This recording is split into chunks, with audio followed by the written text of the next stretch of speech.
Praise the Lord brothers and sisters.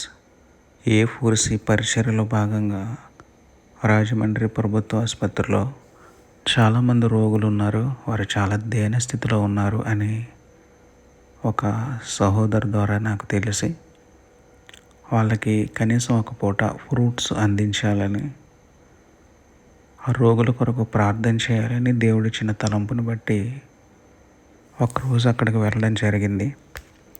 అక్కడ వెళ్ళిన తర్వాత అక్కడ పరిస్థితి దీనంగా ఉంది.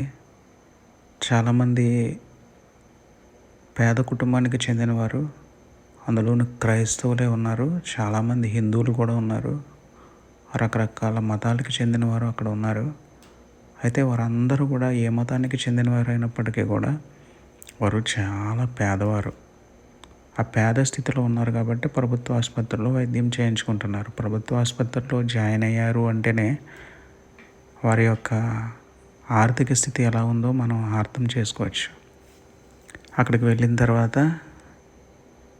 యాపిల్స్, అరటిపళ్ళు తీసుకుని వారందరికీ ఒక్కొక్కటిగా పంచి ప్రార్థన చేయమన్న ప్రతి ఒక్కరికి ప్రార్థన చేయడం జరిగింది. అలాగే వారు చెప్పినటువంటి సమస్యలన్నీ విని ఆ సమస్యలను బట్టి దేవునికి మొరపెట్టడం జరిగింది. చాలా సంతోషం. చాలా టైం పట్టింది. ఒక గంటన్నర అయిపోద్దేమో అనుకున్న ప్రోగ్రాం ఒక పూట పట్టింది. మధ్యాహ్నం 2:30 మొదలుకొని రాత్రి 7:30 వరకు సమయం పట్టింది. కానీ చాలా సంతోషంగా ఉంది వారందరి కొరకు ప్రార్థన చేయడం. ఆ రోగుల్లో చాలామంది విషం తాగిన వారు, ఎలకల మందు లాంటి తాగి చనిపోదాం అనేటువంటి ఆలోచన కలిగిన వారు, అది తాగేసి ప్రాణాపాయ స్థితిలో ఆసుపత్రిలో చేర్చబడి బ్రతికి ట్రీట్మెంట్ తీసుకుంటున్న వాళ్ళు ఉన్నారు. దేవుడు వారికి ఆయుష్ని ఇచ్చాడు. ఇంకా మరణం తప్పించాడు ప్రభు అయిన యెహోవా వశము అని వాక్యం చెప్తుంది కదా. అలాగే చాలామంది పెరాలసిస్తో, అవయవాలు పనిచేయక పక్షవాతంతో బాధపడుతున్నవారు, హార్ట్ అటాక్తో బాధపడుతున్నవారు, కామెర్లతో బాధపడుతున్నవారు, వాంతులు విరేచనాలతో బాధపడుతున్నవారు, ఒక అంటువ్యాధిలాగా వాంతులు విరేచనాలు జ్వరాలు అనేవి ఒక అంటువ్యాధిగా ప్రబలి అందరికీ కూడా కొన్ని ప్రాంతాల్లోని వారికి ఒకరి నుంచి ఒకరికి ఆ వ్యాధులు సోకడం వల్ల చాలామంది వచ్చి అక్కడ ట్రీట్మెంట్ తీసుకోవడం జరుగుతుంది. అలాగే పాము కాటుకు గురైన వారు కూడా అక్కడ ట్రీట్మెంట్ తీసుకునే వారిలో ఉన్నారు.